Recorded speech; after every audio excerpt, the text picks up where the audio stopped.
Another week, another CloudFix Finder fixer. This one is an easy one. RDS IO1, IO2 to GP3 volumes.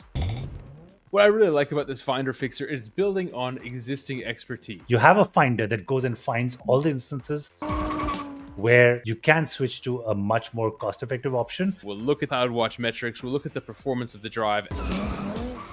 If you're not really working it that hard, then why pay that price? Now, the innovation this week, we can do that for RDS volumes. I completely understand production workloads. You want to optimize production workloads as much as possible. When you need that blazing fast throughput, very low latency. Makes sense. In dev environments, absolutely doesn't. Developers deploy IO1 and IO2 volumes with their RDS instances. When was the last time you really pushed the limits of an IO1 or IO2 volume to that level of throughput on a dev instance when you're doing a bug fix?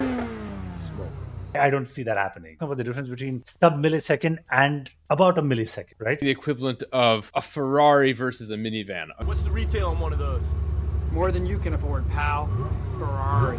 You don't want to be using this. It's an order of magnitude more expensive. In terms of counts, you typically find dev and staging contributing to about 80% of the database instances within an organization. Production only accounts for about 20% of the number of instances. They are larger, they are bigger, they are more expensive. But in terms of count, dev and staging dominate. Yeah, because there's UAT, test, staging. For every one database in production, you probably have 10 databases in other environments that don't need remotely as much throughput or latency as what you have in production. It's fun to use the fastest thing. It's not fun to pay for it. You want to make sure that you're only paying for it if you really need it. For the situations where you don't, where you'd be better served with something that costs, like I said, a tenth the price, take that option. And with CloudFix, with this new Finder fixer, we will make it easy. It detects it, and then you just need to click that execute button. You're good to go. I am really excited about this. If you want to free up that budget, what better way to do it than to not pay for over-provisioned EBS volume? There are better places to spend money if you absolutely want to spend money. Go play with SageMaker, go play with Bedrock, add AI to whatever you're doing.